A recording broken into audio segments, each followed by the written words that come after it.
महाराजा विक्रमादित्य प्रायः अपने देश की आंतरिक दशा जानने के लिए वेश बदलकर पैदल घूमने जाया करते थे।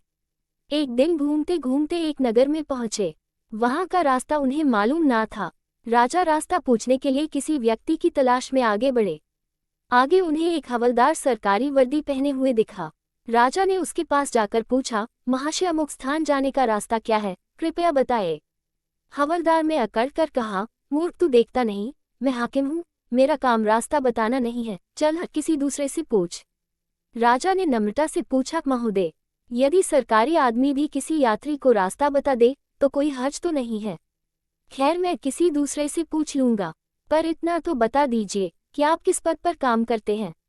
हवलदार ने भौहें चढ़ाते हुए कहा, अंधा है, मेरी वर्दी को देखकर पहचानता नहीं कि मैं कौन हूँ। राजा ने कहा, शायद आप पुलिस के सिपाही हैं। उसने कहा, नहीं, उससे ऊंचा। तब क्या नायक हैं? नहीं, उससे भी ऊंचा। अच्छा तो आप हवलदार हैं। हवलदार ने कहा, अब तू जान गया कि मैं कौन हूँ। पर ये तो बता, इतनी पूछताछ करने का तेरा क्या मतलब और तू कौन है? राजा ने कहा, मैं भी सरकारी आदमी हूँ। सिपाही की एक कुछ कम हुई। उसने पूछा, क्या तुम नायक हो? राजा ने कहा, नहीं, उससे ऊंचा। तब क्या आप हवलदार हैं? नहीं, उससे भी ऊंचा। तो क्या दरोगा है? उससे भी ऊंचा। हवलदार ने कहा, तो क्या आप कप्तान हैं? राजा ने कहा, नहीं, उससे भी ऊंचा। सूबेदार जी हैं? नहीं, उससे भी ऊंचा। अब तो हवलदार घबराने लगा। उसने पूछा, तब आप मंत्री जी हैं? राजा ने कहा, भाई, बस एक सीढ़ी और बाकी रह गई है। सिपाही ने गौर से देखा तो शादी पोशाक में महाराजा विक्रमादित्य सामने खड़े हैं। हवलदार के होश उड़ गए। वह गिड़गिड़ाता हुआ राजा के पांव पर गिर पड़ा और बड़ी दीनता से अपने अपराध की माफी मांगने लगा। राजा ने कहा, माफी मांगने की कोई बात नहीं है, मैं जानता हूं कि जो जितने नीचे है वह उतने ही अकड़ते हैं।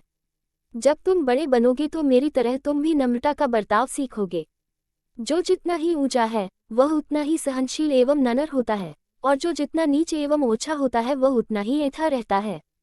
इसीलिए कहा गया है, विद्या विवादाय धनम मदाय शक्ति परेशान परिपीड़नाय खलस्य साधोर विपरीत में तत् ज्ञानेय दानाय च रक्षणाय। अर्थात दुष्ट व्यक्ति के पास विद्या हो तो वह विवाद करता है, धन हो तो घमंड करता है, और यदि शक्ति हो तो दूसरों को परेशान करता है। वही साधु प्रकृति का व्यक्ति विद्या ज्ञान देने में, धन दान देने में और शक्ति दूसरों की रक्षा करने में खर्च करता है।